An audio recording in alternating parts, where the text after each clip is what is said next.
There were so many things that we did that I never really said that in 2020. We had a safe border. We had the safest border in the history of our country. So I never said it really, but now I can tell you we have the worst border. We have the worst president in history. We have a president that can't put two sentences together. We have a president who can't walk off the stage. See this thing? He can't find the steps. Can't find the steps. Now we have a president who's a great danger to democracy. He really is. He is a danger to democracy, and at a level like few people have seen. By delivering a massive victory in Iowa, you will send a thundering message straight to crooked Joe Biden, the fake news media, a lot of them back there. That's a lot of fake news back there. They had to travel all the way up here. Look at the crowds we have, huh? People outside, too. And all of the evil and sinister people trying to destroy our nation, and that's what they're trying to do. There's one of two things. They're either very stupid or they're trying to destroy the nation. And I don't think they're stupid because they wouldn't be able to cheat so well in elections, right? So they're trying to destroy our country. With your vote for our campaign on Monday, January 15th, you will declare that we are going to take back our country. We are going to defeat crooked Joe Biden. And we are going to make America great again. We have to. And it all starts here in Iowa at 7 p.m. It's on Martin Luther King Day. You can't forget. And we're going to do something. And here's the thing. We have these polls that show us we're 35, 40 points up. Forget them. Pretend we're 1 point down, like you young guy in the front with a beautiful hat on. Pretend we're 1 point down. Forget about 35, 40 points up. You know, nationwide, we're 64 points up. Okay, 64 points up. And I think in your state we're like 40, but forget that. Pretend you're down 1 point. What do you think, Mike? Is that good? That's a good idea, right? 1 point down, but you have to get out and vote because it sets a tone. It even sets a tone, frankly, for November, because we have to bring it back from these lunatics that are running our country.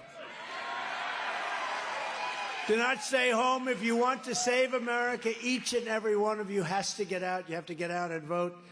And, boy, I tell you, the biggest risk is you say, you know, we're winning by so much, darling. Let's stay home and watch television.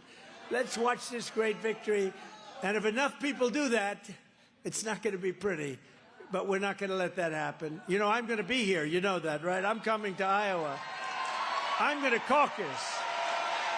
I'm going to caucus. We're going to be in Iowa. We're not taking any chances, right? You know, they're spending a lot of money. The globalists have given her money. And you know, I know very well, she ain't going to do it. I can tell you, she's not going to do it. And I know him very well. Both disloyal, both extremely disloyal. Him, I got elected. He was down at like nothing, came over, begged me for an endorsement. You know that better than anybody, right? Begged me for an endorsement.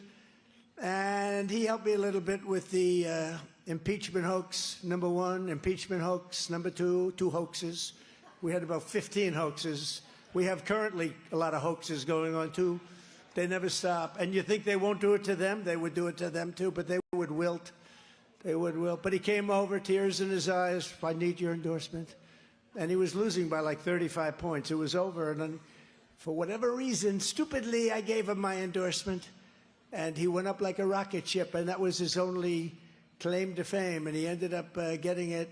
And then I got him past the general election. We did 2 or 3 rallies. They were big, beautiful rallies.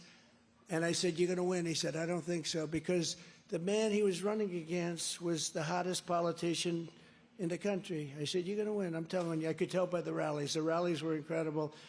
And he won. And then 4 years later, they said, will you run against the president? And he said, I have no comment. I said, that means this guy's running. And that was the end of him, right? So now in Florida, a poll came out today. I'm at 89 and he's at 9.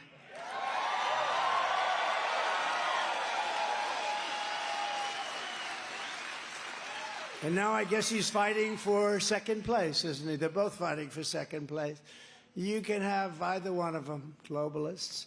But we're thrilled to be joined today by some incredible people. State Senator Brad Zahn. Now, Brad was the first person in the United States, the whole country, to endorse me. Does anybody know that?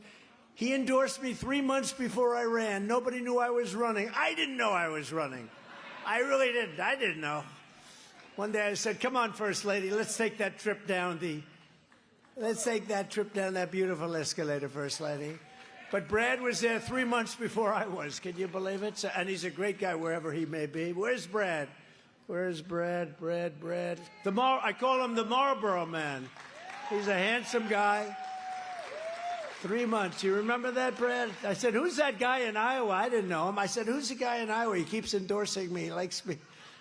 And I got to meet him, and I like him a lot. He's a fantastic guy, and he loves your state. He loves our country. Thank you very much, Brad. We appreciate it.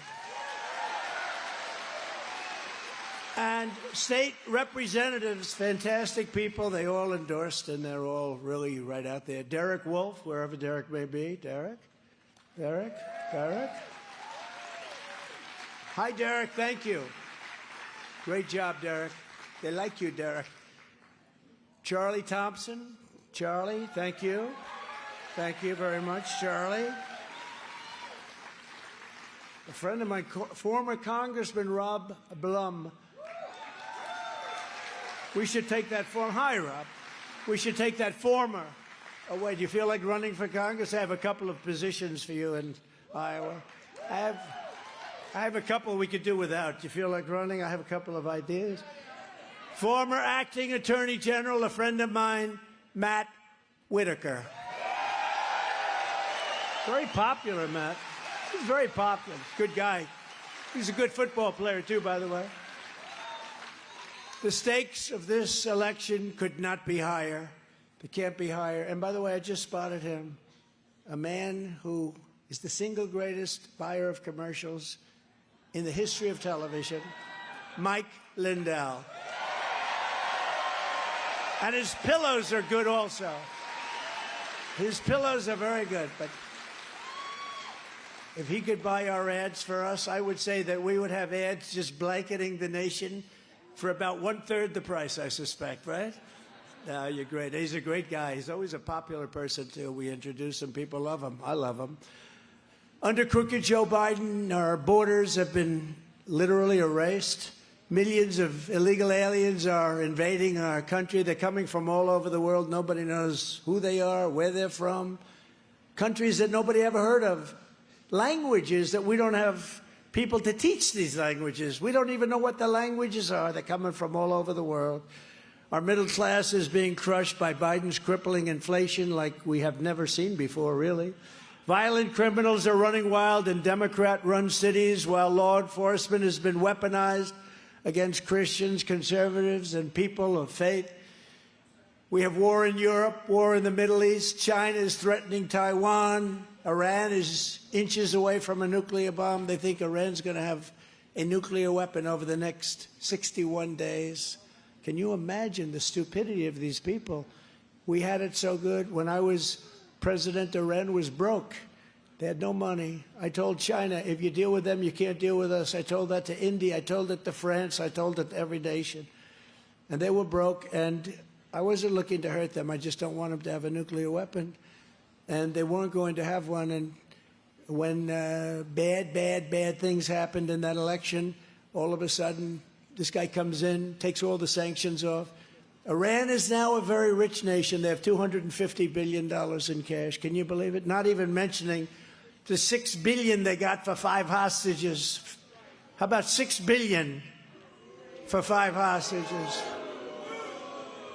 I'll tell you what, you know, if it was me, I'd say we got to give them up for that kind of money.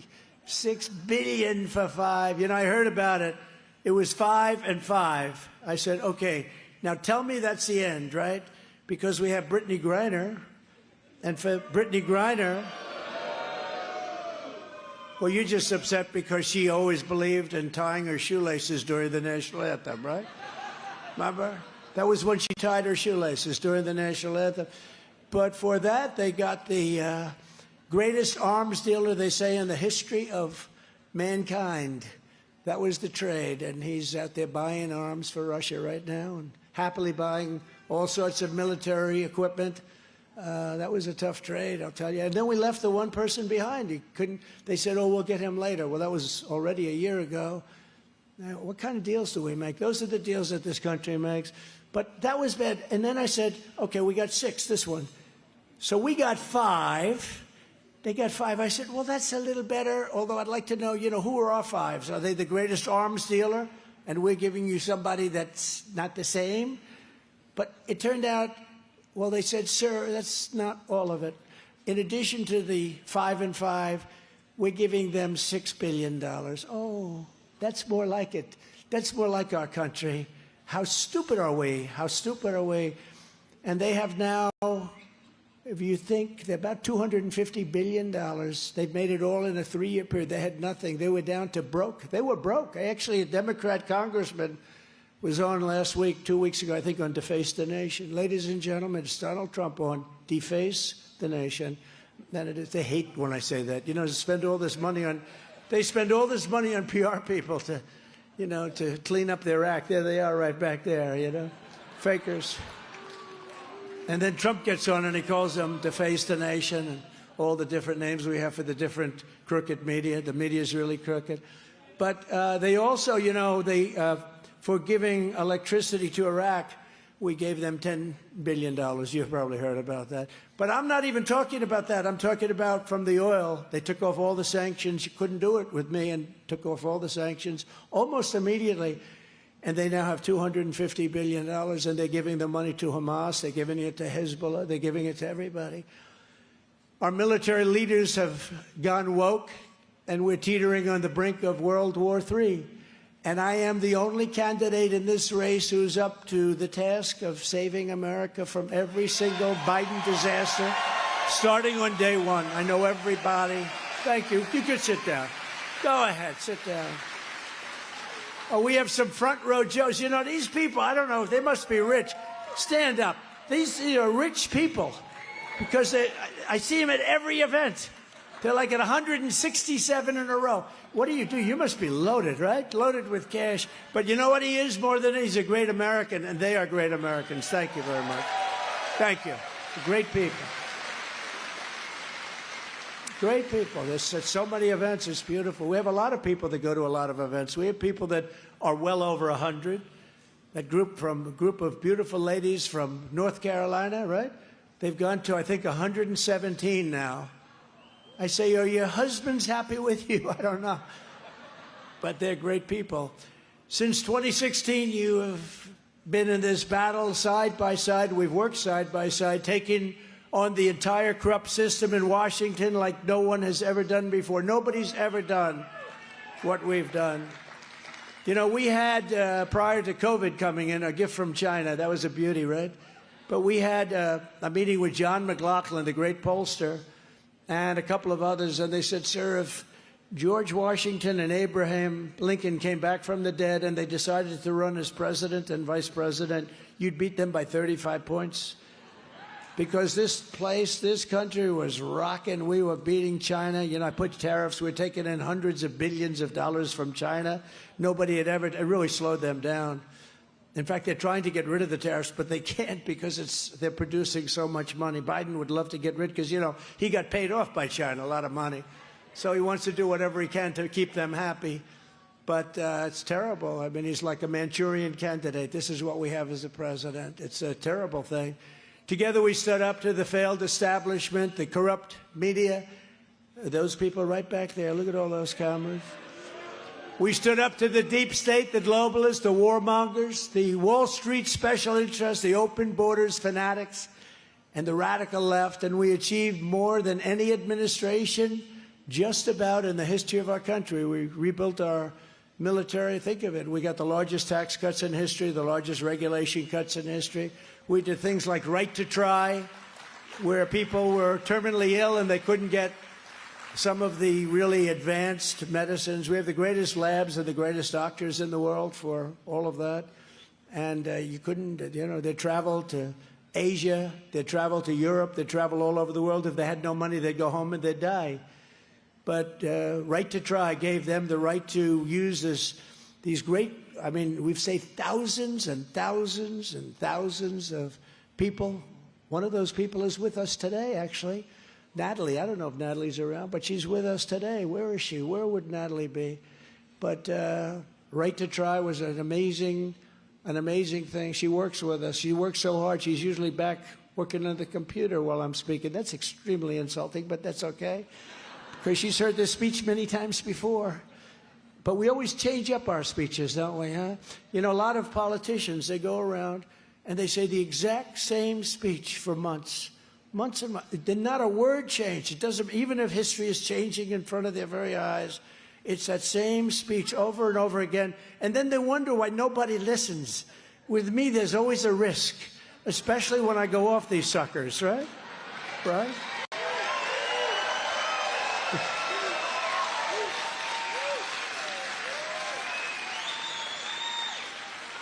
But with your vote in these caucuses, we're going to finish the job once and for all. We're going to do things, and we're going to make history. Look, this is the greatest movement of all time. Make America great again.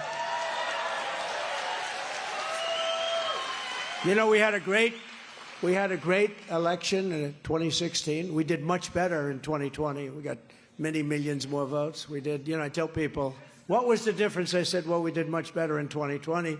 We got millions of more votes. I was told that if we got the same 63, and McLaughlin, who's here someplace, John McLaughlin, if he's around, come on up, John, you can talk about it. I'm sure he didn't expect this, but he's a great pollster, considered, you know, one of the true greats ever. And he said, sir, if you get 63 million votes, the same as we got in 2016, there's no way you can be beaten. So we got 75 million votes, but we got, that's what they say, but we got much more than that. That's what they say.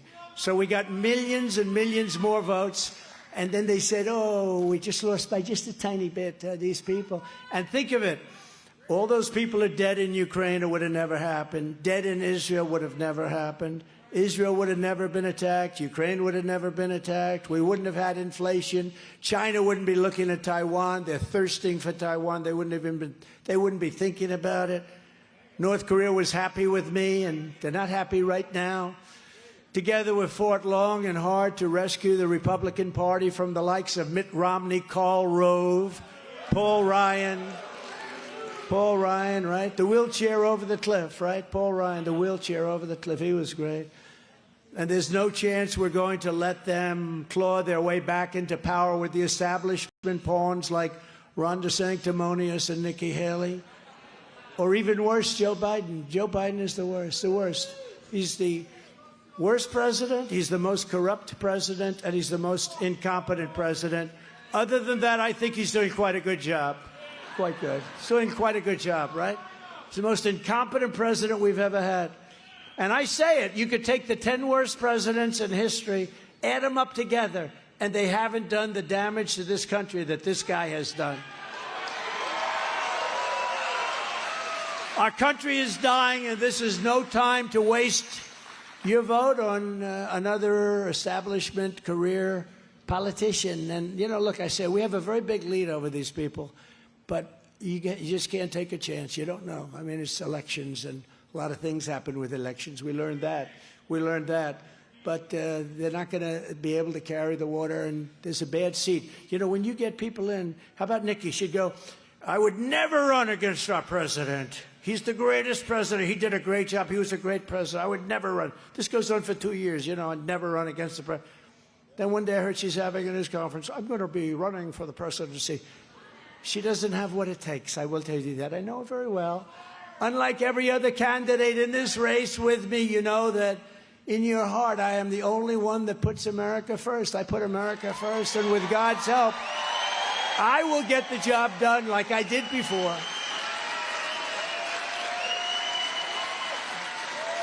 A vote for Donald Trump in the caucuses is a vote to secure our border. It's a vote to stop the invasion. It's an invasion on our southern border. It's a vote to rescue our economy. It's a vote to reclaim our democracy from crooked Joe Biden and his criminal thugs that work with him. It's horrible. The people that work with him are horrible. What they've done with the election I mean, I got more indictments than Al Capone. Did you ever hear of Al Capone? It's true. Alphonse Capone, the great Alphonse Capone. He was so nasty that if he had dinner with Mike Lindell and Mike smiled, that beautiful smile he's got, Al might think that it was a mocking type smile. Mike would be dead tomorrow morning. Nobody would know. Mike, it would be so painful. He's not into that. But I have worse than Al Capone, okay? And he's about as bad as you get, right? He was a mean guy. This was never in my plan, being indicted for it. I got indicted. I had a period I was being indicted so fast we didn't know where the hell they were coming from. If I flew over, in my beautiful plane, I flew over a blue state, the next day I'd get served with a subpoena. But you know, the good thing is probably I'm 25 points higher than I would have been. I mean, we would have won easily anyway, but we're in record stratosphere because people get it. People get it. They've weaponized the Justice Department, and they're a disgrace to the whole world. They're a disgrace. The whole world is watching, and they get it. This election is our last chance to save America. The battle begins in Iowa on January 15th, and Joe Biden's banana republic ends on November 5th, 2024.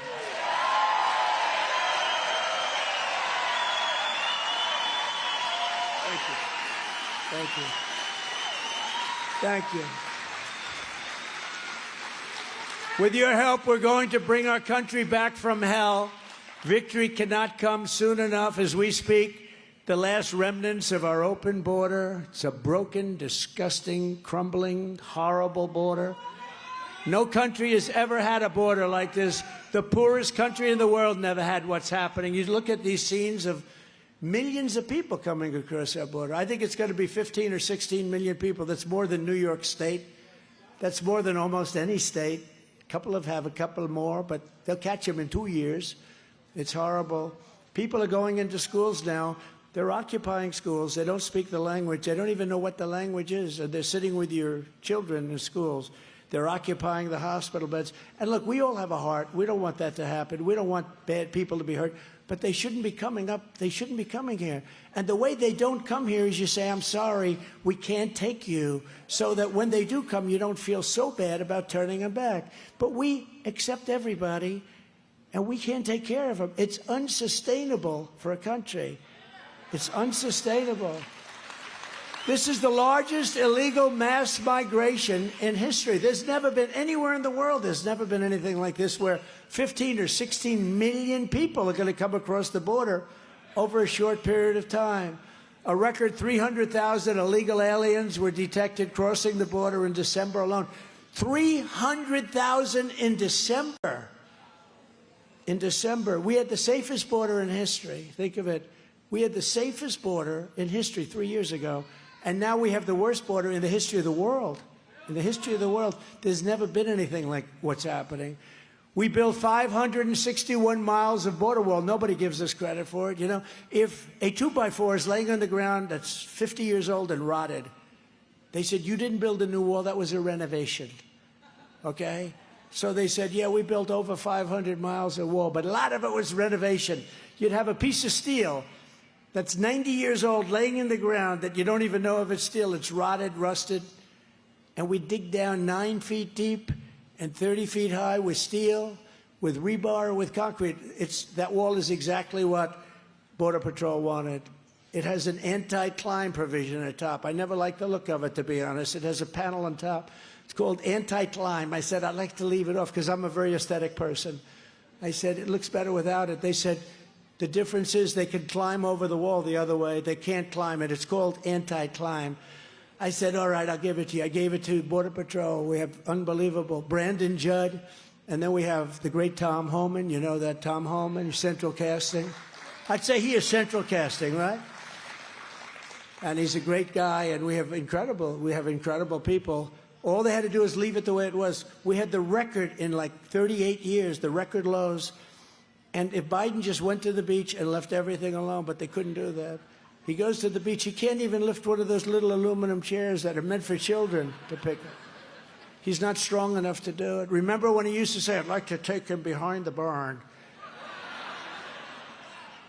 I hit a long ball, you know, but I'd like to take him behind the barn and say, then I'd teach him if he ever did that, you know what I'd do? I'd go, and he'd fall down. He'd fall down, go.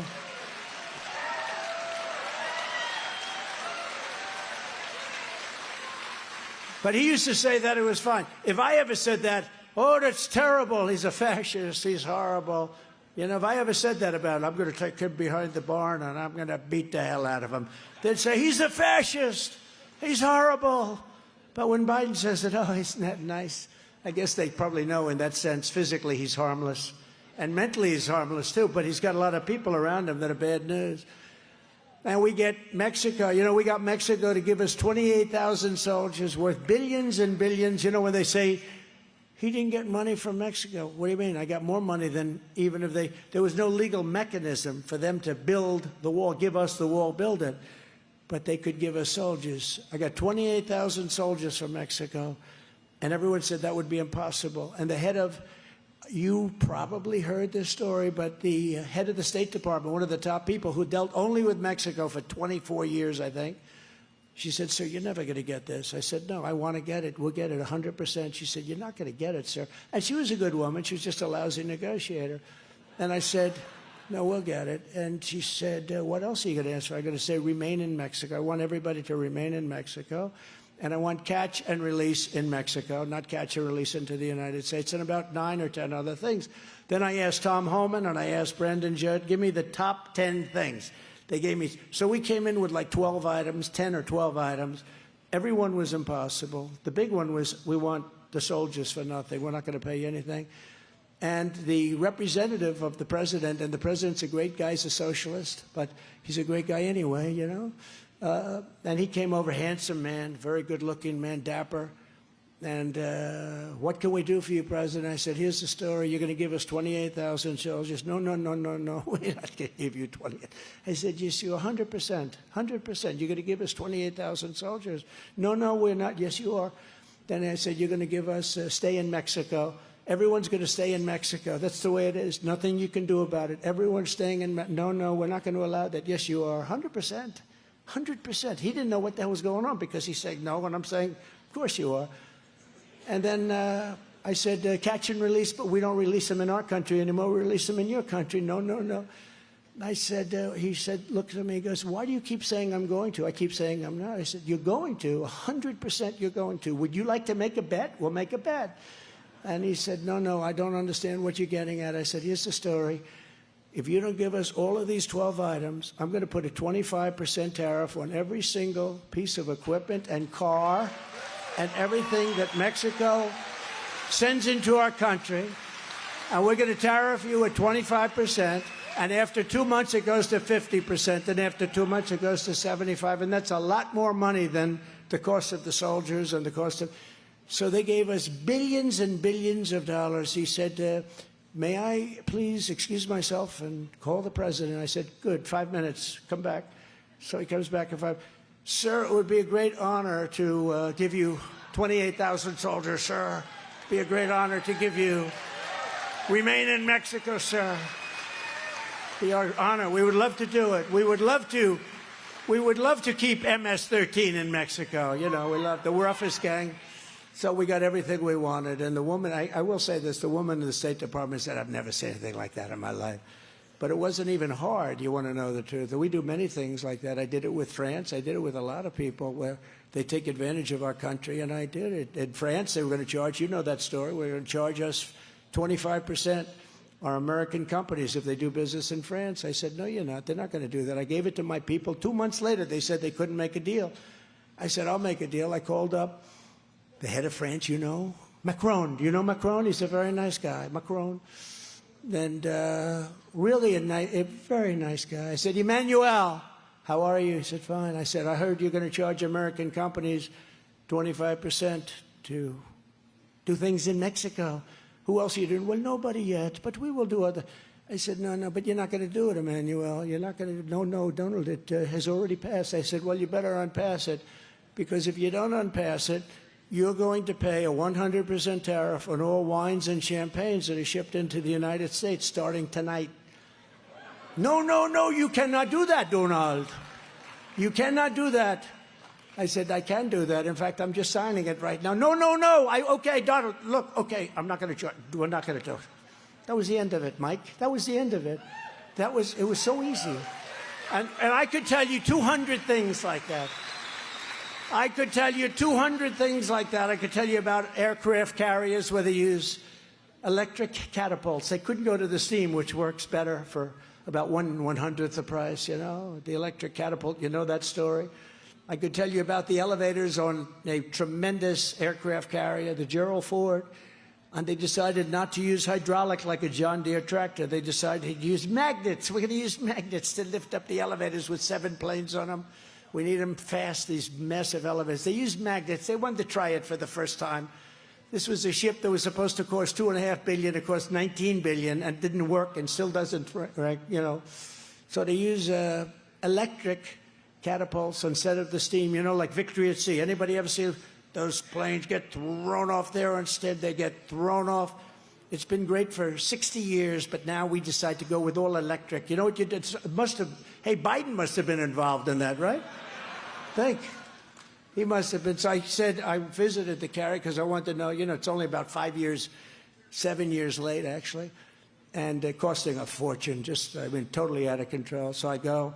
And they had me meeting an admiral. I said, I don't want to see the admiral. I want to see the people in charge of the catapult. They're catapulters. So these guys come out. One guy named Bill Jones. Bill, hi, Bill. What do you do? Sir, I'm a catapulter. And he's proud of it, too. He's great. I said, so tell me about the electric catapults. He said, they're no good, sir. They don't work. And if they break, we have to send to MIT to get a genius to come in and fix them. Whereas the steam, I could fix it with a hammer and a blowtorch. And when the steam got hit with a wave, which we do a lot, sir, those waves are bigger than these ships. He said, when the steam got hit with a wave, sir, it didn't have any impact. In fact, it was nice. We loved it. When the electric gets hit with a little piece of water like this, you could drop it with the glass. That's the end of that system. And I said, so you're saying it's so good. Why did they go to it? Because, sir, it goes back and forth, back and forth. You could do it every time. But the only problem is, sir, it takes us 99 seconds to load it, so it doesn't help that it goes back. And during that 99, the steam builds up, so a little complicated, but it was pretty simple, actually. I said, so which is better? Tell me. Sir, the steam is much better. And they had a $900 million cost overrun on these stupid electric catapults that didn't work. They had an almost $1 billion cost overrun on the magnetic elevators. Think of it, magnets. Now, all I know about magnets is this. Give me a glass of water. Let me drop it on the magnets. That's the end of the magnets. Why didn't they use John Deere? Why didn't they bring in the John Deere people? Do you like John Deere? I like John Deere, but with the hydraulic, right? So I said, you're wasting your time. You ought to get rid of it. And then I was angry about it because this thing cost, I think, $18 billion. Can you believe one ship? There's never been anything like it. What a disaster. But one ship cost $18 billion. It was totally out of control. I said, bring in the architect. I want to see the architect. He walks into my office 2 days later. I said, have you ever designed a ship before? Well, not too much, sir. Can you believe this? He's doing the biggest ship. I think it's the biggest ship in the world, actually. It's like landing at Kennedy Airport. And it's amazing. I said, tell me, you moved the tower, you know the tower that's always in the center and hanging off the side, and it looks great like the Roosevelt and the other aircraft. We built the tower in the back. And I don't know if you know anything about, by the way, this is more interesting than listening to teleprompter stuff, right? Don't you know? Because it's business. It's like business.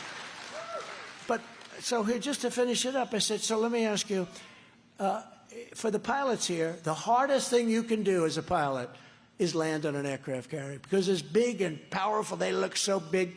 But when they're in the middle of the Atlantic Ocean or the Pacific Ocean and you got waves going 15 different ways and this thing's rocking all over the place, despite all of the stuff, it still rocks like a son of a gun. Actually, some of the greatest pilots can't do it because they may be claustrophobic.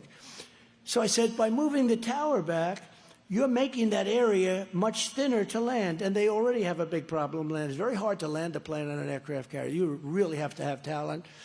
So I said, by moving the tower back, because the middle of the boat is the widest part. Now the tower hangs out over the sea, but this thing came right to the back. And I said, by doing that, you're really making it much tougher for the pilots because it's a much narrower runway. Does that all make sense? I said, why did you do that? Nobody's ever mentioned that to us, sir. I said, I don't do this professionally, but I'm very good at design. I said, I also don't like the look. I like the, these things with boom, they're hanging way out over the side, and you have much more room. Then I asked him one other question. What are all those rooms on the bottom under the tower? Sir, that's for the storage of ammunition. Oh, I see. So the poor captain or admiral sitting up on the deck, if they hit the ammunition, that guy's gone. The tower goes up like a rocket ship, right? Well, we never thought of that, sir. These people, I'm telling you, it's really unbelievable. But there are many, many stories. I could go all night telling you about the stupidity in government. And we correct. He goes, okay, keep doing it. You want to hear about 10 more stories? Yeah? But anyway. You think Joe Biden can tell you about it? He doesn't have a clue. The guy, he cannot, I'm telling you, I saw the other night, he couldn't find the stairs off the stage. He's looking. You ever notice he looks like this? He's finished with the speech, which usually lasts no longer than about 3 minutes, because, the medical stuff wears off after 3 minutes. So he's looking around.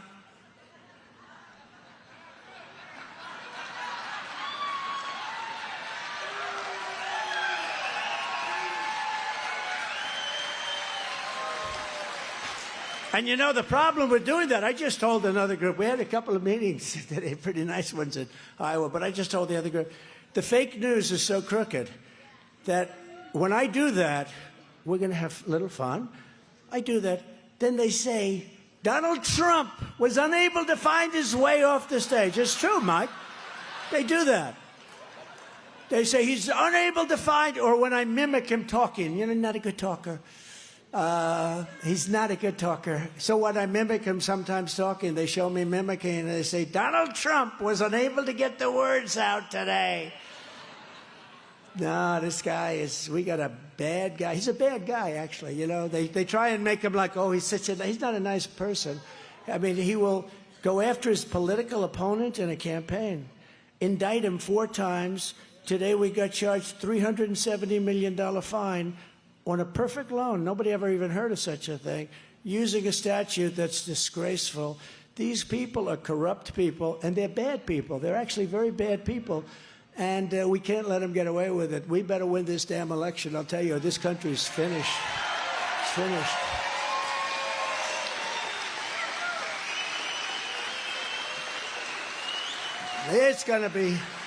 It's gonna be okay, though, because I think we will. I think we will. I never like to say we will because that gives it the maloiki, that gives it a little bit of, but I'll tell you, nobody's ever seen poll numbers like this. Even the fake news was telling me today, they said they've never seen poll numbers like we have. But now we have to put it away. We got, think of it, 9 days. 9 days to Iowa. Then we go to New Hampshire, where we're leading by a lot. Then we go to Nevada. Right? Then we go to South Carolina, where I'm leading by, in Nevada, we're leading by 90%. They might not even show up. Then we go to South Carolina, which is so great. Great governor there, Henry McMaster. The reason I chose Nikki is I wanted to get her out so Henry McMaster, who's the lieutenant governor, who endorsed me, and he was great. Nikki endorsed somebody else, and she lost. I had a much better endorsement, and I wanted to get Henry to be the governor, so I got 2 for the price of 1, but he was much more important than Nikki to me. But Ron DeSanctimonious, Nikki Haley, and the rest of the pack will never be able to do what I do and what all of these people do. They're all ready to come back. They say, sir, as soon as you're back, Tom Homan called me the other day, sir, we're all ready to go on the border, and they'll do that thing. They'll fix that border so fast.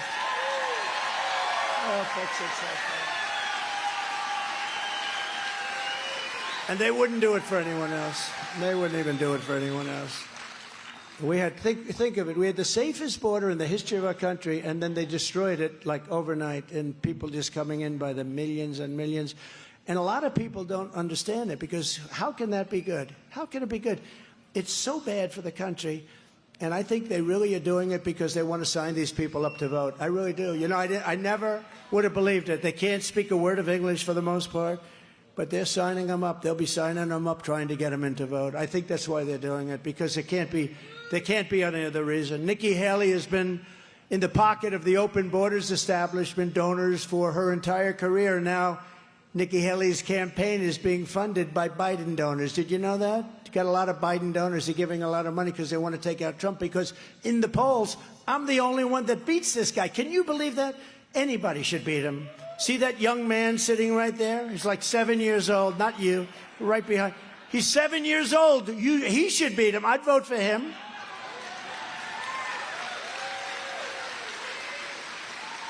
You know you do? You give him the store test. Let's say you owned a little store, just an easy store, a little store, like a candy store, right? You know, a lot of candy stores, a little store.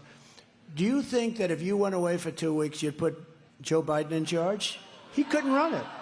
He couldn't run a store. He couldn't run a store. If you had a little candy store, Joe, would you take over? How do you run a thing like... He's the president. How do you run this? I don't know. I wouldn't know how to... I wouldn't know where to begin, sir. Nikki opposed my border wall. She condemned my strong border policies. And in 2016, she stabbed the Republican Party in the back by siding with... And she sided with Barack Hussein Obama. Has anybody ever heard of Barack Hussein Obama? Do you remember Rush Limbaugh? He used to call it... He'd say, ladies and gentlemen, today we'll be talking about Barack Hussein Obama. That was Rush. We miss Rush. We miss Rush. He got the Presidential Medal of Freedom that beautiful night. Do you remember that? We miss Rush. Rush, we need you, Rush. But she sided with Barack Hussein Obama against us on the Trump travel ban, which kept us safe. We didn't have one terrorist attack in 4 years. I never could say it while I was president because I didn't want to do it, and then all of a sudden, the next day, they have an attack. I said, that didn't work out too well. But we didn't have one attack because we were tough. We were very tough on the border. We were very tough with the ban. We had a terror ban, we called it. You know, when somebody comes out of a country that wants to destroy the United States, typically, they're not ideal. So we'd say, I'm sorry, we're not letting you in. Haley recently said Iowa voters will need to be corrected by other states. Now, I don't know if that's, look, I don't know. But it doesn't seem nice, right? You know, I don't want to make, because she also said, you know, they asked her about the Civil War. Why did it start? How did it start? She didn't use the word slavery, which was interesting.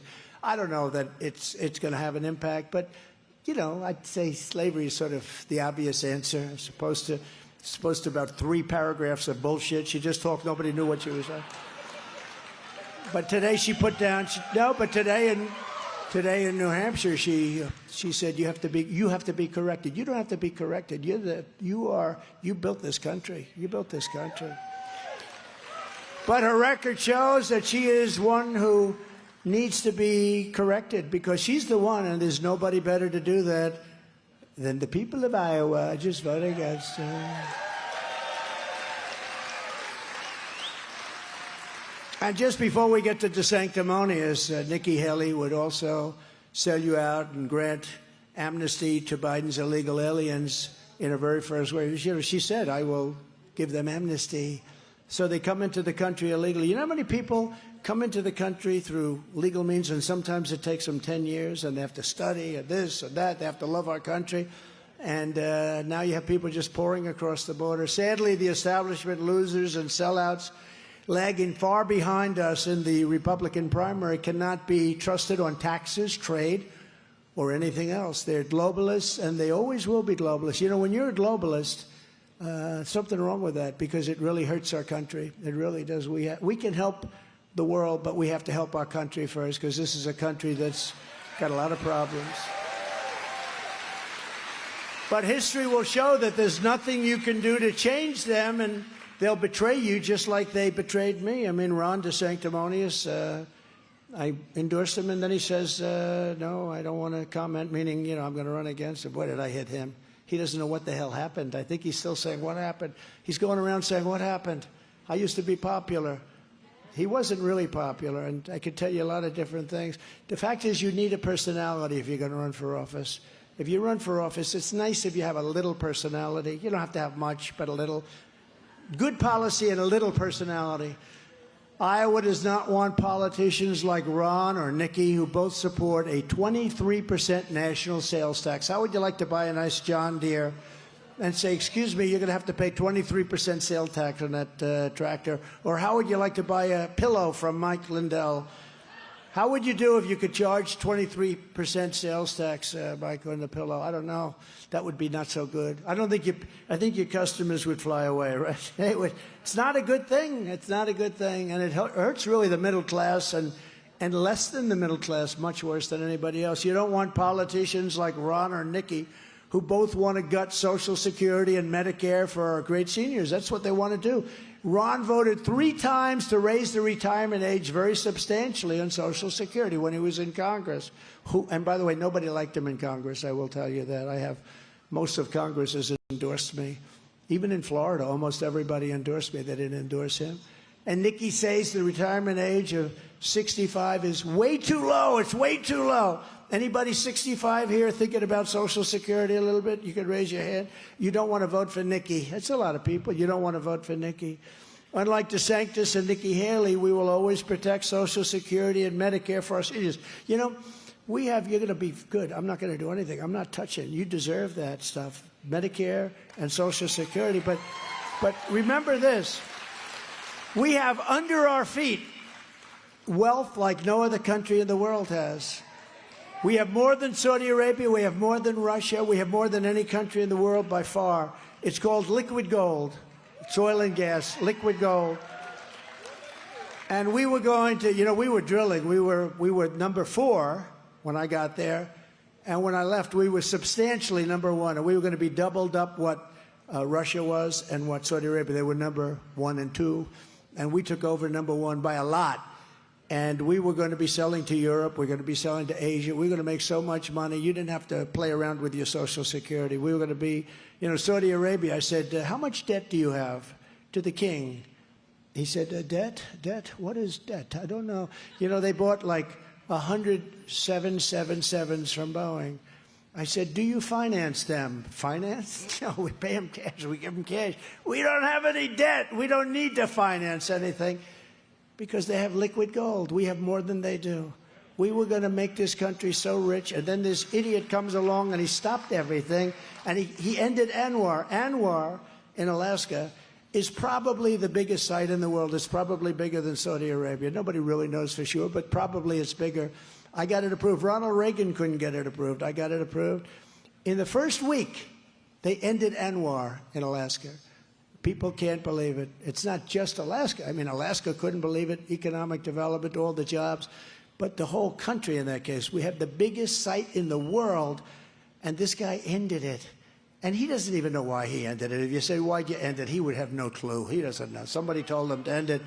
On my first day back in the White House, I will terminate every open borders policy of the Biden administration, stop the invasion of our southern border, and begin the largest domestic deportation operation in American history. We have no choice.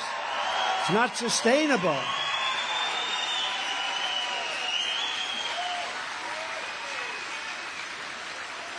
I will shift massive portions of federal law enforcement to immigration enforcement, and we will immediately restore and expand the Trump travel ban on entry from terror-plagued countries. We don't want people from terror-plagued countries. And now one thing has gotten better, if you think about it. What has gotten better under crooked Joe Biden? Nothing. Everything's, the whole world is laughing at us. No respect, Remember our great comedian, no respect, right? I have no respect. This is like the country. He's talking about our country, no respect. And they respected us. I'll tell you, they respected us. Again, Russia would have never done Ukraine, never, in a million years. Number one, they wouldn't have done it because we had the oil prices low, but they wouldn't have done it even beyond that. Oil went up to $100 a barrel. They made a fortune on that. They made a fortune. I had it at $40, and if it stayed at $40, then it would have. There was no reason why it should have gone up. So we wouldn't have had Russia going into Ukraine. We wouldn't have had China drooling over Taiwan. You know, they're drooling over Taiwan. Israel would never, ever have been attacked. It's just all of it. We wouldn't have had inflation. We would have had a great economy. It's incredible what these people have done. It's amazing if you have a competent president, if you have the right president. It's amazing what the right president can do. But we did things that nobody believed. We rebuilt our military. We did things. We knocked out ISIS, you know. We beat them. Everybody said, well, it'll take 4 to 5 years. I did it in like 2 months with General Raisin Cain, right? Mike? General Raisin. What's your name? Cain, sir. What's your real name? Cain, sir. Well, do you have a first name? Yeah, they call me Raisin. I said, wait a minute, your name is Raisin Cain? I love you, General. This is the general I'm finally looking, not Millie and not all these characters from these television people that don't know what the hell they're doing. Under the Trump administration, you were better off, your family was better off, your neighbors were better off, your communities were better off, and our country was better off. America was stronger, richer, safer, and more confident than ever when you had me behind that beautiful Resolute desk in the Oval Office. The Resolute, you know, is a beautiful desk, a beautiful, beautiful desk with incredible history. You know, they give you a choice of 7 desks when you go and you're president. You have 7 desks. They have these incredible vaults in the White House and in storage areas, and they have different desks. But the Resolute desk to me was so beautiful. It was such a great history. So many great presidents sat behind it, and I chose that. And I'll tell you, your country did really well when I was sitting behind the Resolute desk. You were doing really well. Really well. And we'll do it again. It's no wonder Biden and the far-left lunatics are desperate to stop us by any means necessary. They're weaponizing law enforcement for high-level election interference. It's all election interference. The only thing is, so far, I mean, who knows? Does this go on? So far, they've been great for us. In fact, they don't know what's going on. I heard they were going to indict me 2 more times, 6. I think I must have a record. Who the hell got indicted 4 times? 2 more times, and they said to from what? Don't do it. Don't do it. We're going to indict this guy into the White House. Don't do it. Please, please. They're calling. Please don't indict him anymore. But it's true. It's like the craziest thing because people get it. You know, they see it. You fight an election. They fought my election. They're still fighting 2016. They all fought it. Everybody in the House fought it. All the Democrat senators fought it. They didn't get indicted. They didn't get sent to jail. The boxes. How about the boxes hoax? Biden has 15 times the number of boxes, over 50 years. And he took it, think of it, he took it when he was a senator. He wasn't allowed to do that. He took it when he was a vice president. He wasn't allowed. I have the Presidential Records Act. I'm allowed to do it. I'm allowed. All that stuff is a hoax. It's a big hoax. And they'll let him get away with it. They'll let him get away with it, but me, they don't want to let it get. And he has it under his crummy Corvette. You know, he loves that car. I wonder who gave him that car. Which country gave him that car? But he has it on the floor of his Corvette, right? The Corvette runs over, you know, papers from China. It's very interesting. Classified information from China. He sends it to Chinatown. What's that all about? And then it gets sent from Chinatown all over the place. And then they said, oh, he's been cooperating. He's been wonderful. No, he hasn't been wonderful. What he did was, there's a senator named Dick Durbin. None of you would hear of him. He's pretty unimportant.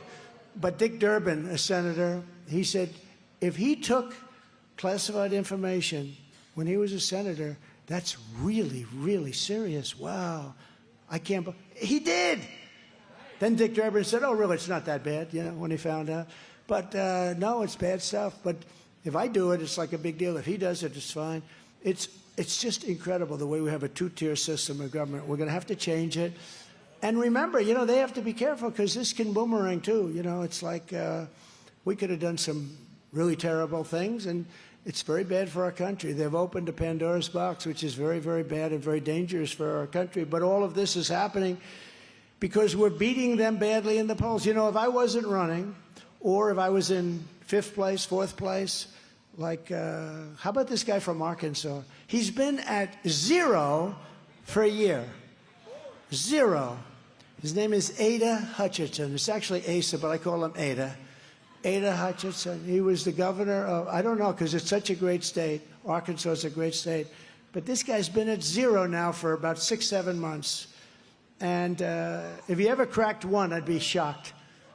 He's got zero going for him. He's a nasty guy, too. He's a real fresh, nasty guy. But what keeps a man like that running? He's at zero. He goes around campaigning. Oh, you see him. Did anybody ever meet him here? Ada Hutchinson. Were you impressed? No. Who's more impressive, Trump or Ada? You tell me. Now, think of it. He's at zero. He actually, the other day, he had a zero, and the arrow was pointing left. That means he was at less than zero.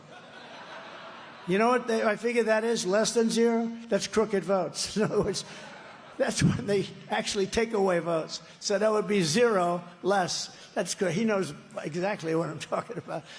In the new morning console poll, which is a big deal, we're trouncing the Republican primary field. Trump is at 66, DeSanctimonious at 11, and Haley at 11. You know, they had a poll the other day where Trump was at 71. Think of it. And Haley was moving up a little bit, like 2 points. I moved up 8 points. She moved up 2 points. And Ron DeSanctimonious went down 2 points. And the headline was, Haley surges. She was at 11. I was at 74. But she went from 9 to 11.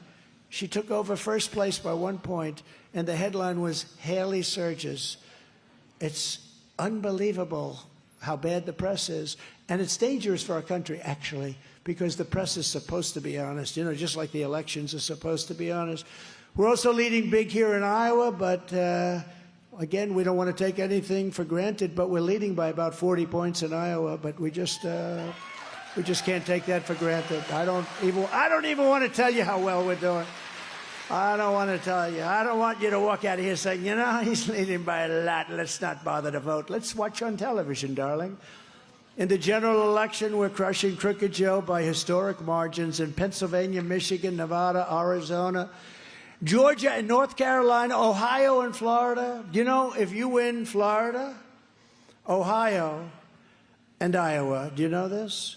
There's never been a president that lost the election.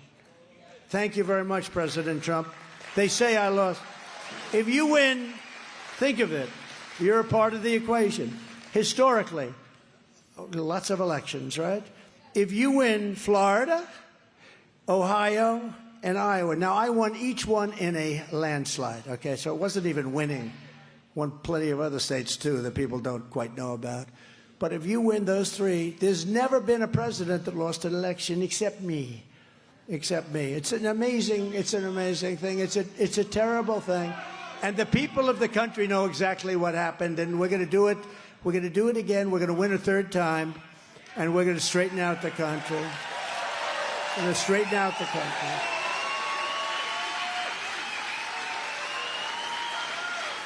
But it is true. You know, if I didn't run, or if I was like running in third, fourth, fifth place or something, I wouldn't be indicted. They're not going to indict me. They go after the one in first place. You know, they're not stupid. They go after the first. And a lot of people say, they ask me two questions. First, they say, sir, how do you do it? How do you wake up in the morning and put on your pants? And I say, well, I don't think about it too much. I don't want to think about it, because if I think about it too much, maybe I won't want to do it. But I love it because we're going to do something for this country that's never been done before, because this country is finished if we don't win. If we don't win, and you're going to have a stock market crash if we don't win. The stock market's only going up. Do you ever notice that when we go up in the polls, the stock market goes up? It's only because it's a short time. And the stock market only goes up because they think we're going to win. If we didn't win, I think the stock market would be I think it's going to be 1929 depression if we don't win. So it's not recession, depression. It's going to be a 1929 baby, and we can't let that happen. And the second thing is, sir, will they do it again? I've had tough guys, like the toughest guys on Wall Street, you know, very smart, very tough. They're not strong like a lot of you guys. You guys are much more physically fit. These are not, but they're physically fit mentally, very smart. And a lot of the people in the front row know some of them, smartest guys on Wall Street.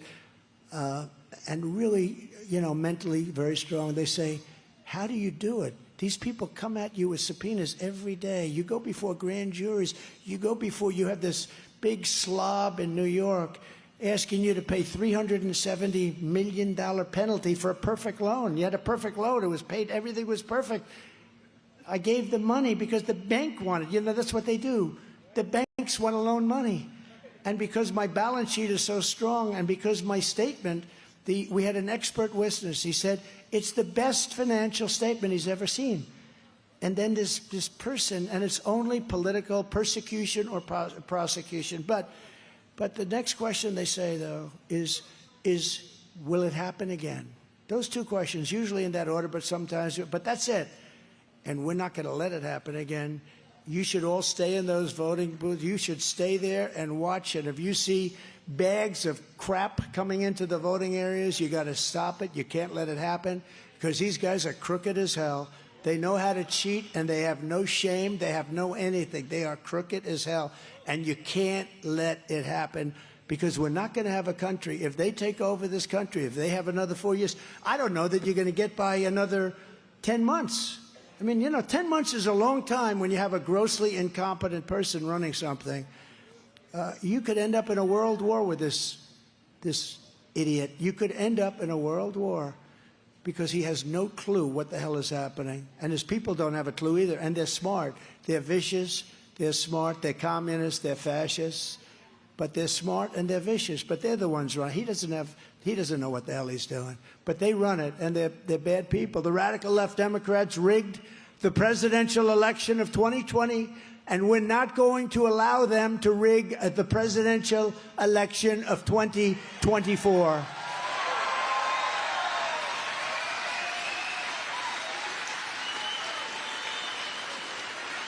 And every time the radical left Democrats, Marxists, communists, and fascists indict me, I consider it a great badge of honor. I'm being indicted for you. Thank you very much. I appreciate that, but that's true.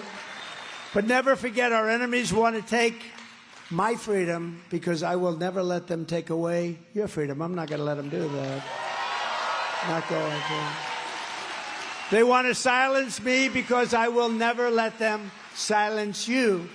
And in the end, they're not after me, they're after you, and I just happen to be standing in their way. I'm in their way. Oh, they would love to get rid of me. They would love to get rid of Trump. Let's get rid of that guy. Do you ever notice where they say, because they're great disinformation people, oh, we really want to run against Trump. You know, because they obviously see you're 60 points up or something. It's like, you know, most people would say, like, when's this two very foolish people, when are they getting out? When do they get out? But, you know, they have an ego, too, and they maybe won't get out for a few states, but it looks like we're in very good shape. But just think about it. All of this is going on, all of this, and they always say, we really want to run against Trump. See, it's disinformation. They're the party of misinformation and disinformation. You know the difference? There's a slight difference. I won't bore you with it, but there is a difference, but I use them both. Misinformation, disinformation. So I beat Hillary in a big shock. I did much better against, in those days I called him Sleepy Joe Biden, but I like Crooked Joe. I think it's a more accurate term. Sleepy Joe's good, but Crooked Joe's better. So I took that name off Hillary. You know, I called her Crooked Hillary.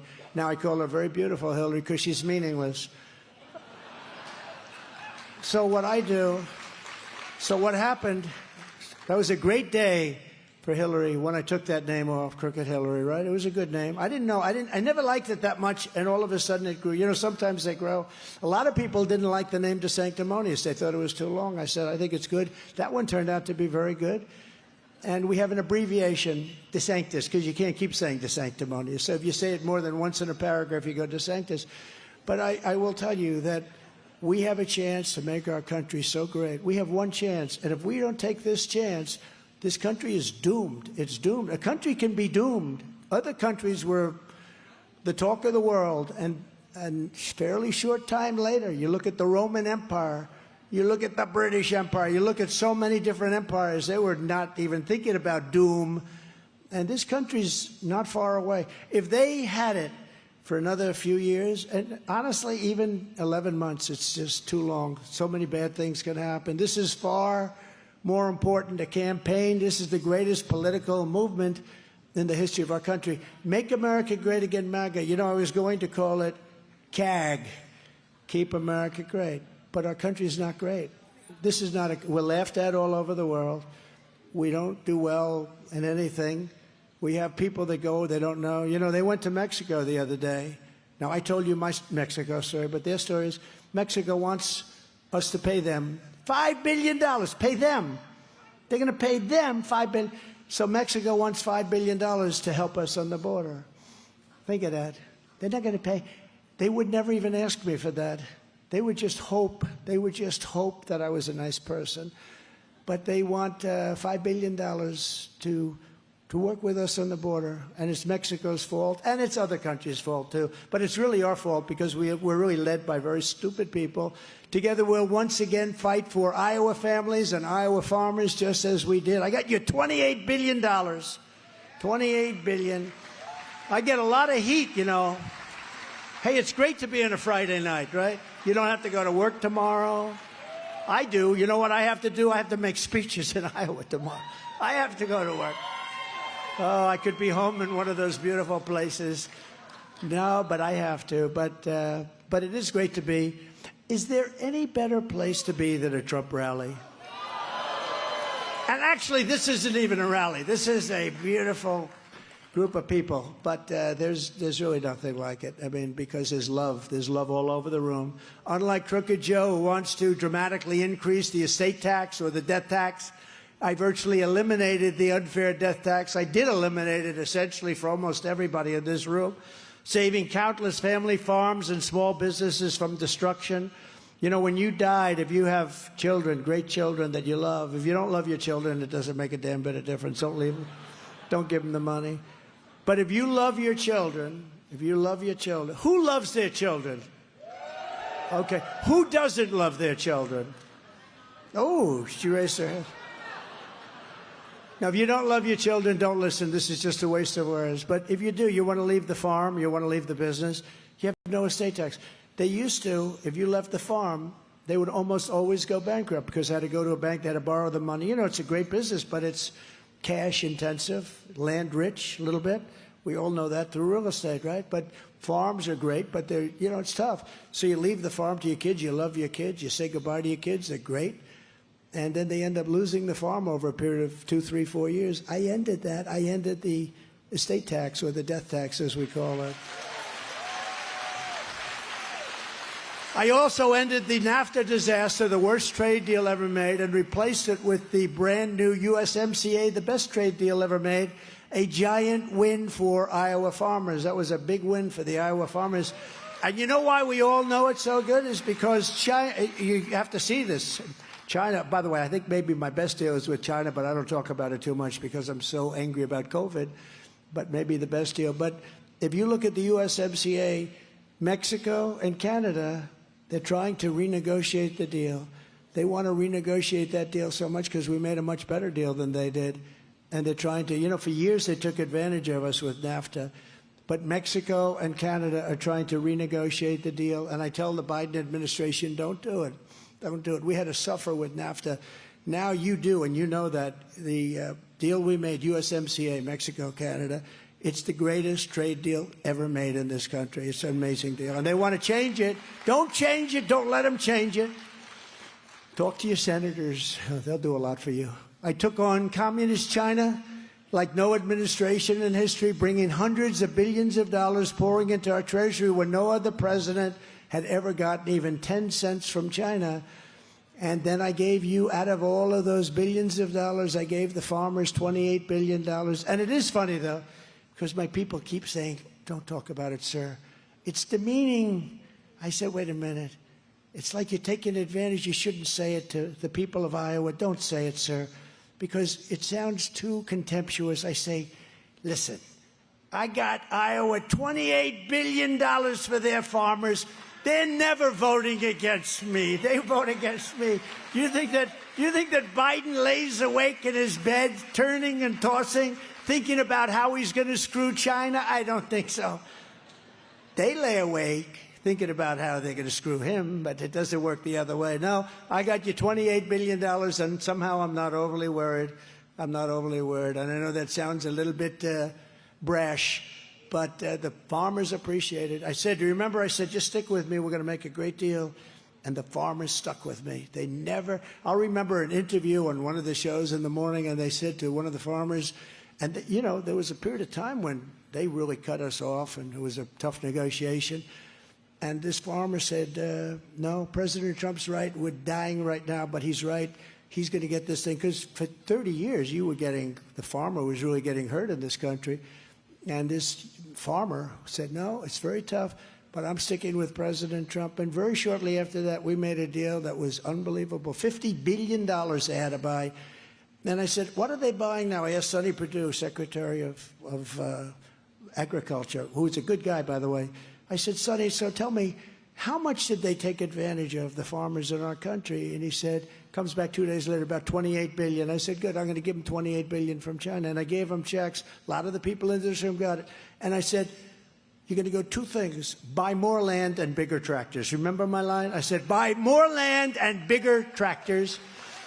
And that's what happened, and you're doing great with it. But don't let them change that one either, because that one's up. And as you know, Biden is he's a man who is very compromised with China. He's a Manchurian candidate. Does anybody know what a Manchurian candidate is? Because he is a Manchurian candidate.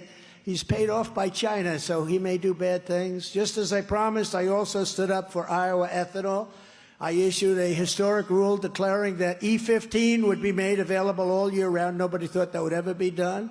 And letting them use existing pumps and existing equipment, which saved hundreds of millions of dollars for your state. And Ron DeSantis spent his entire career as a raging opponent of ethanol. He was an opponent. Now all of a sudden I see I'm with ethanol. This guy spent every year in Congress trying to kill the farmer. He was against the farmer, and he was against ethanol. But he'll destroy ethanol, and I'll protect ethanol for 4 more years. You'll have total protection in the White House. You know, when a politician, because I know politics for a long time, but always on the other side until the last period of time. But when a politician says something, initially that's what they always do. So Ron DeSantis was against Social Security. Now he comes out in favor of Social Security. He wanted to cut the hell out of it. That's where his inclination is. Same thing with Nikki. That's where their inclination is. And they always go back after the election. They go back to it.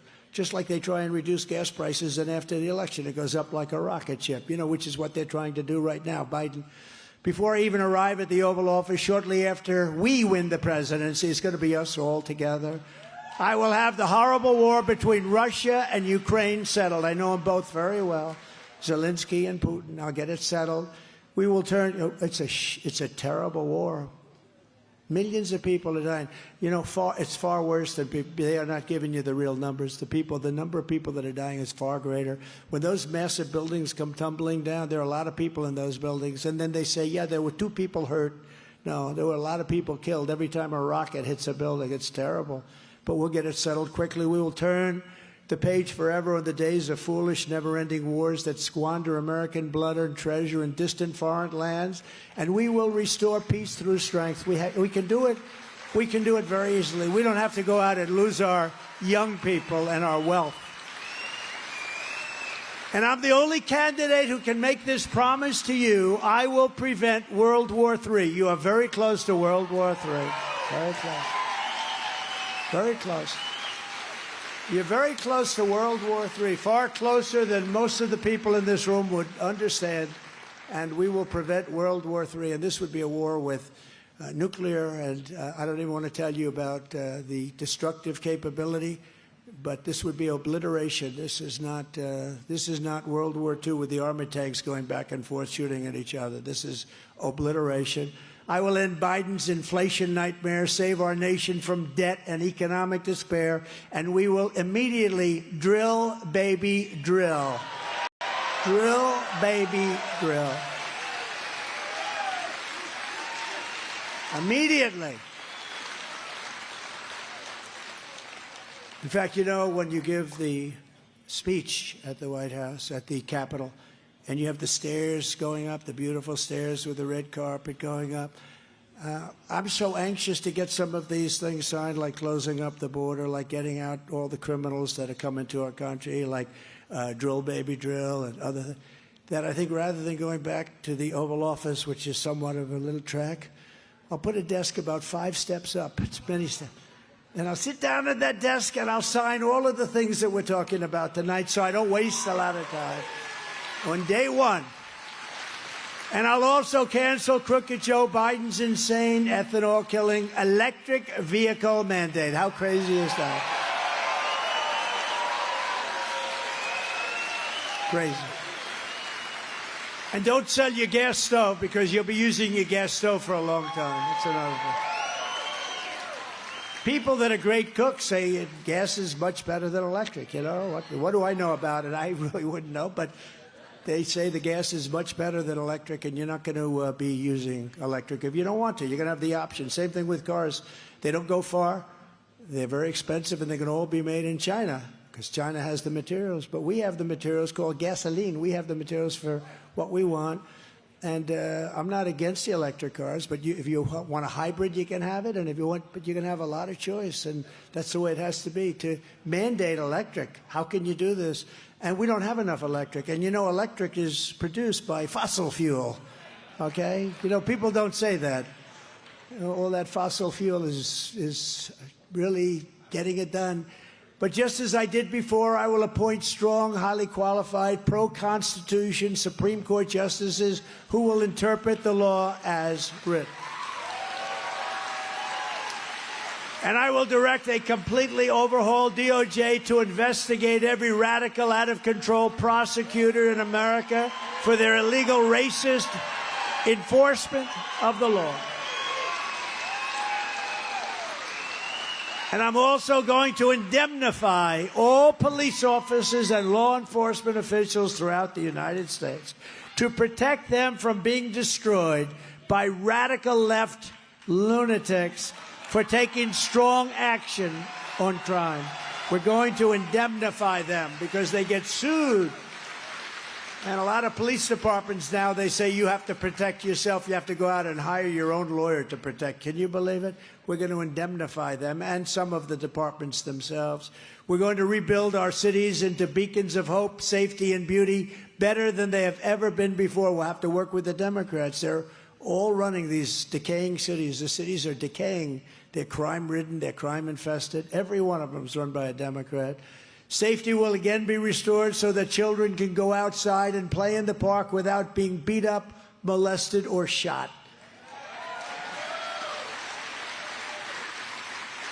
And we're also going to federalize Washington, D.C. It's become hell on earth. 3 people were killed last night. People are being shot every day in Washington, D.C. Graffiti all over the beautiful white marble columns. Slum areas that are so bad you can't walk through them. But you can't even walk through the best areas without being molested or shot, beat up by thugs. We're going to take over Washington, D.C., and we're going to make it great again. We're going to make it beautiful and safe. We're also going to fight to give you much better health care than Obamacare, which is a disaster. You know that because it's so expensive. It's out of control. It's out of control. And I'm not saying anything about Obama. If maybe we'll make it better, maybe we'll change it. But you're going to have much better health care at a much lower price. And you don't have that now. On day one, I will sign a new executive order to cut federal funding for any school pushing critical race theory, transgender insanity, and other inappropriate racial, sexual, or political content onto our children. And I will not give 1 penny to any school that has a vaccine mandate or a mask mandate. And I will keep men out of women's sports. Can you believe we even have to say that? Can you believe we even have to say that? Did you hear now they want to box against men? They want to box. I know something about that. They want to box. They don't want to. I think the men probably don't mind it, actually. But they want to box now. How stupid, how crazy. You even have to say this. So many of the things that you're saying today, if you ever said them 10 years ago, they say, why do they even say that? Like, I will give you back your parental rights. Of course you have your parental rights. They took away your parental rights. They're giving them to school boards. I will fully uphold the Second Amendment, which I've done better than anybody. And we will protect innocent life, and we will restore free speech. And almost the most important, I will secure our elections. Our goal will be one-day voting with paper ballots and voter ID, right? But until then, Republicans must win. And I will say that Republican governors should switch to paper right now. I don't know why they're not. You know, they should switch. They're Republicans. They control the state.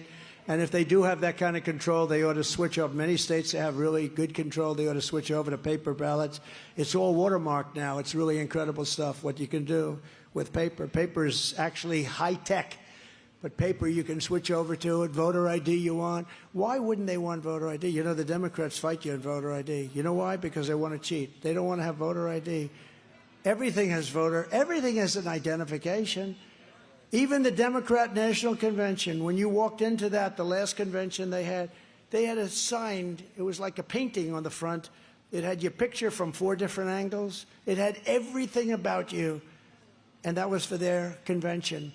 But for voting, they don't want you to have any identification whatsoever. It's only for, very simply, they want to cheat. They cheat like nobody has ever cheated before. So if you want to save America from crooked Joe Biden, then get every patriot you know, make sure they're registered Republicans. You can get them out to vote in their local precinct caucus at 7 p.m. Monday, January 15th. And I'm going to be here for doing that. I'm going to be in Iowa. And remember, you're first in the nation because I kept you first in the nation. I kept you there. Nobody else, no other politician. I kept you there. I know the governor I called, and I said, when are you endorsing me? Well, sir, I'd rather remain neutral. And I said, well, when you called me a number of years ago, I endorsed you, and I got you elected. I even moved Terry Branstad to China. Right? I moved him to China, your governor. He did a very good job. He did a very good job. Well, sir, I'd rather remain neutral. I said, well, I would have rather remained neutral, too, but I didn't. I got you elected. So it's a whole thing. But we got you first in the nation, and that's a big deal, and we love it. And, you know, you're a great political state in a sense. When I hear Iowa, I think of farmers and I think of politics, and we're going to keep it that way. You have a great tradition here. They wanted to move you to the back of the pack. Look, the Democrats left. They left, which I think was foolish. There was no reason for it, but they left. And you're first in the nation because of me, and I'm going to keep you there, too. I'll keep you there. The whole world is watching, so learn how to caucus and find your caucus location, which is often different than where you're normally, when you normally vote. It's a little bit different. It's ia.donaldjtrump.com. So remember that. Go just caucus and bring people and just make sure we win big, because that's going to set the table for November. So in conclusion, from Fort Dodge to Cedar Rapids, from Des Moines to Davenport, from Sioux City to Iowa City to right here in Mason City, we stand on the shoulders of generations of Iowa patriots who tamed the wilderness, braved the elements, tilled the soil, worked the fields, built the factories, and poured out their blood, sweat, and tears to make this country into the greatest nation in the history of the world. But now we are a nation in decline. We are a nation in very, very serious decline. We're a failing nation.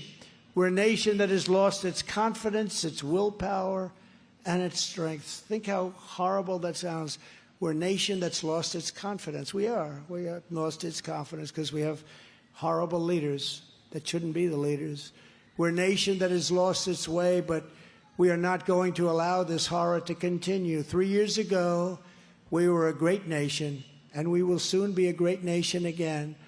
It was hardworking patriots, and that's what you are. You're incredible patriots like you who built this country, and it's hardworking patriots like you who are going to save our country. We will fight for America like no one has ever fought before. 2024 is our final battle. It's our final battle. Got to do it. And remember, this is the greatest movement in the history of our country. You know, you've had people come along and they did well in one primary, or they might have won a primary unexpectedly, or Pat Buchanan, I think about him, he did well in Iowa. I think he came in second, and he made a career of being a great political pundit because of that. I mean, last time we won 50 states, right? Last time we did numbers that nobody's ever done, the largest number of votes in the history of our country. Bad things happen, really bad things. We can't let that happen again. But we got more votes than any sitting president by far in the history of our country.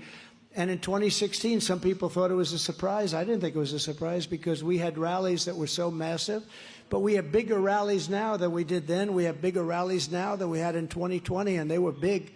They were big, and we did incredible. But we're going to do better this time. We're going to do so good, but we're going to be watching. It's called secure the ballot. We have to secure. We have all the votes we need. We have to secure the ballot. And with you at my side, we will demolish the deep state. We will expel the warmongers. We're going to get them out of our government. They are not good. Look, there'll be a time. Maybe there'll be a time, but there's no reason for it. You can get things settled and a lot better. And Ukraine's an example. That could have been settled so easy. I would have had that done in 24 hours. That could have been settled so easy. All those dead people, all those buildings that are gone, those cities that are gone, 2,000 years old, domes that are 1,500 years old, you can't replace them.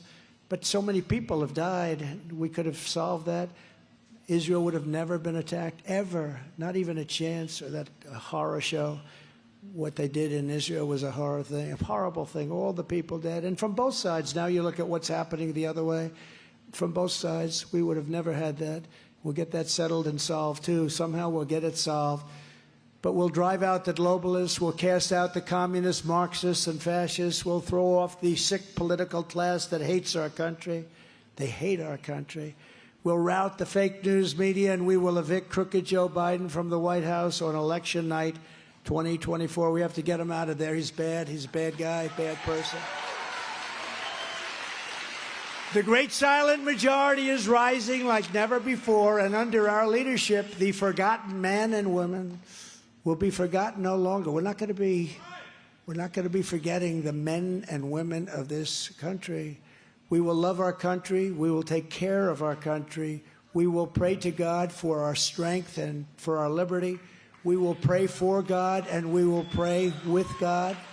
We are one movement, one people, one family, and one glorious nation under God.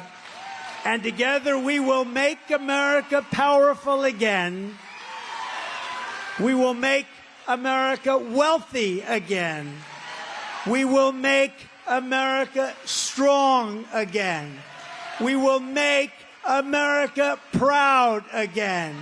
We will make America safe again.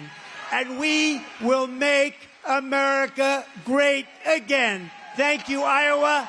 Get out there. We love you. God bless you all. God bless you.